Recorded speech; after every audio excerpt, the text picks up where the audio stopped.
Breaking చూస్తున్నాం. Political development Telangana గవర్నమెంట్కి సంబంధించినటువంటి డెవలప్మెంట్. రాజ్భవన్లో తెలంగాణ మంత్రుల ప్రమాణ స్వీకారం అట్టహాసంగా జరిగింది. మొత్తం 10 మంది మంత్రులుగా ప్రమాణ స్వీకారం చేశారు.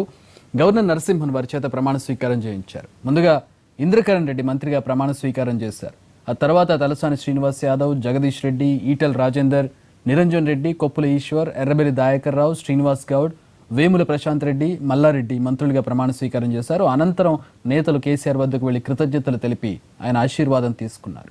కార్యక్రమంలో ముఖ్యమంత్రి కేసీఆర్, స్పీకర్ పోచారం శ్రీనివాసరెడ్డి, మండలి చైర్మన్ స్వామిగౌడ్, హోంమంత్రి Mahmood Ali, TRS working president KTR, MLA Harish Rao, party నేతలు తదితరులు పాల్గొన్నారు. ప్రమాణ స్వీకారోత్సవానికి మొత్తం 1200 మంది అతిథులు హాజరయ్యారు.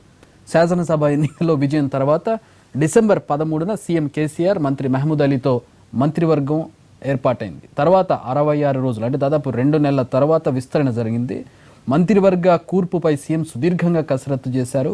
ప్రజా సంబంధాలు, జిల్లాల ప్రాతినిధ్యాలు, సామాజిక సమీకరణాలు, అనుభవం, రాబోయే లోక్సభ ఎన్నికలను దృష్టిలో పెట్టుకుని ఈ సమీకరణాలన్నింటినీ దృష్టిలో పెట్టుకుని బేరీజు వేసుకుని తుది జాబితాను రూపొందించారు. మరోవైపు కాసేపట్లో కొత్త మంత్రులకు శాఖలు కేటాయించనున్నారు సీఎం కేసీఆర్. హరీష్ రావుకు మంత్రి పదవి దక్కకపోవడం గమనార్హం.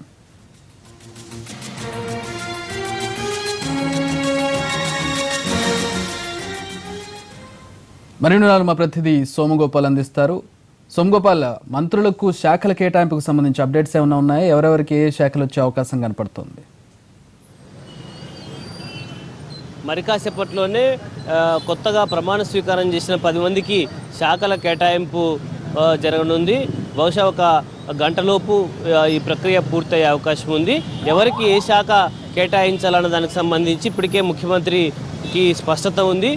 జీఏడీకి వివరాలన్నీ కొద్దిసేపటి క్రితమే పంపించారు. మరి కాసేపట్లోనే అధికారికంగా కమ్యూనికేట్ చేయబోతున్నారు. 10 మంది మంత్రుల ప్రమాణ స్వీకారం తర్వాత ముఖ్యమంత్రితో పాటు మంత్రులంతా ప్రగతి భవన్కి వెళ్ళారు. అక్కడి నుంచి ప్రస్తుతం జూబ్లీ హాల్కు బయలుదేరారు. జూబ్లీ హాల్లో కేంద్ర ఆర్థిక కమిషన్ వచ్చింది. ఆ కమిషన్కు రాష్ట్రానికి సంబంధించి ఎలాంటి రుణాలు కావాలి, ఇక్కడ ప్రయారిటీస్ ఏంటి, వీటన్నిటికి సంబంధించి 3 రోజుల టూర్కు కమిషన్ వచ్చింది. నిన్నే కాళేశ్వరం ప్రాజెక్టుతో పాటు వివిధ వర్గాలతోటి, రాజకీయ పార్టీలతోటి, పారిశ్రామికవేత్తలతోటి కమిషన్ భేటీ అయింది. కొత్త మంత్రులందరినీ కూడా ముఖ్యమంత్రి, హోంమంత్రితో పాటు కొత్తగా ప్రమాణ స్వీకారం చేసిన 10 మందిని కూడా కేసీఆర్ తీసుకెళ్ళి జూబ్లీహాల్లో ప్రస్తుతం ఆర్థిక కమిషన్ తోటి, సెంట్రల్ ఫైనాన్స్ కమిషన్ తోటి సమావేశమయ్యారు.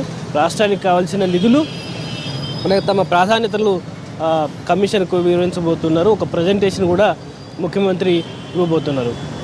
ఇవాళ ప్రమాణ స్వీకారం చేసిన 10 మందిలో 6 కొత్త వాళ్ళు, మిగిలిన 4 పాత వాళ్ళు, అంటే గత క్యాబినెట్లో మంత్రులుగా పనిచేసిన వాళ్ళు. ఈసారి ముఖ్యంగా పోర్ట్ఫోలియోలకు సంబంధించి చాలా ఎక్సర్సైజ్ జరిగింది.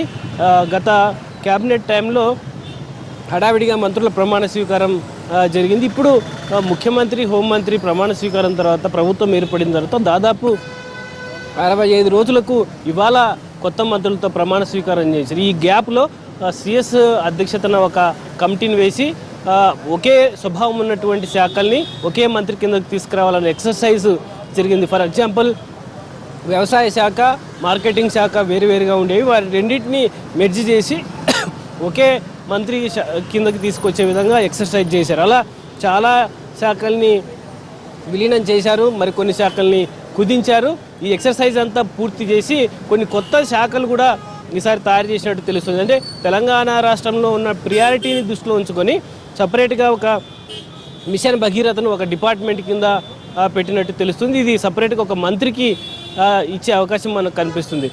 వాళ్ళ ఎడ్యుకేషను అలాగే వాళ్ళకు గతంలో ఉన్న అనుభవం వీటిని దృష్టిలో ఉంచుకొని ఈసారి శాఖల కేటాయింపు చేస్తున్నట్టు మనకు స్పష్టంగా కనిపిస్తుంది. 4 పాత మంత్రులు మనం ఒకసారి చూస్తే ఈటెల రాజేందర్ ఫైనాన్స్ మినిస్టర్, అలాగే సివిల్ సప్లైస్ గతంలో చూశారు.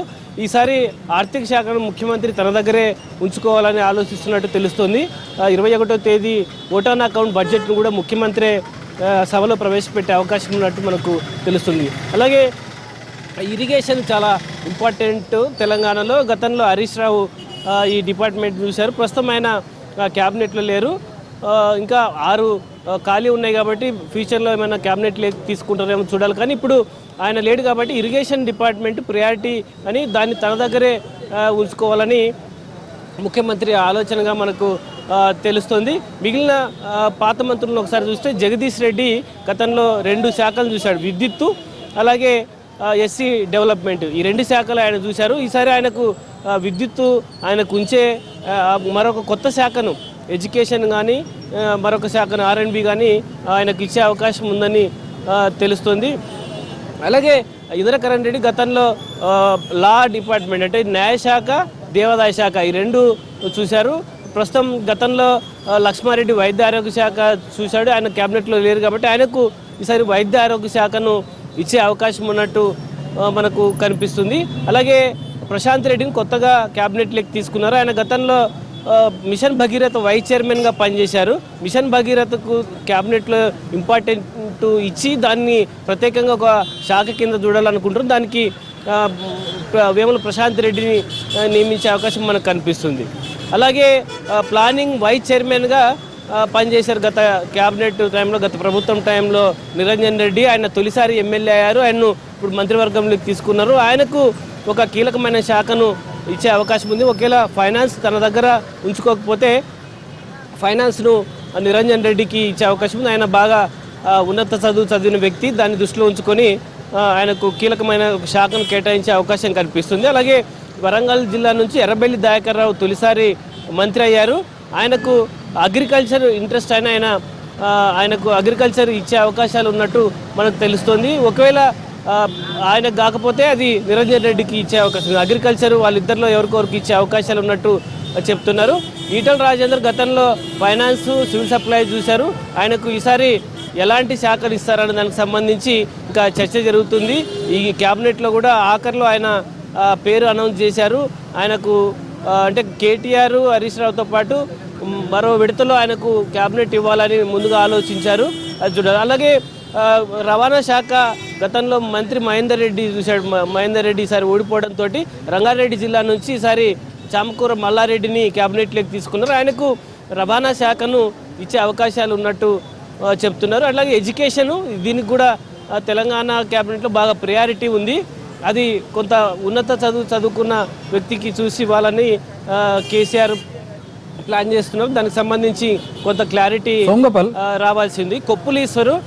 కొప్పులీశ్వరుకు ఆల్ వెల్ఫేర్స్ ఇస్తారని చెప్తున్నారు. అలాగే శ్రీనివాస్ గౌడ్కు ఎక్సైజ్తో పాటు మరికొన్ని శాఖలు ఇచ్చే అవకాశం మనకు కనిపిస్తుంది. చక్రి సోమగోపాల్, ఇప్పుడు మీరు చెప్పినట్లుగా చూసినట్లయితే చాలా కీలకమైన శాఖలు ముఖ్యమంత్రి దగ్గర ఉండిపోతున్నాయి. అలాగే కొన్ని కొత్త శాఖలను క్రియేట్ చేశారు. అంటే ఆల్రెడీ ఇప్పుడు క్యాబినెట్ కూర్పు 11 మంది. మొత్తంగా చూస్తే చాలా శాఖలు ఇంకా ఉండిపోయే అవకాశం కనపడుతుంది. సో ఫ్యూచర్లో విస్తరణ జరిగిన సందర్భంలో, రీషఫుల్ జరిగిన సందర్భంలో చాలా మందికి అవకాశం ఉండే పరిస్థితి కనపడుతుంది కదా.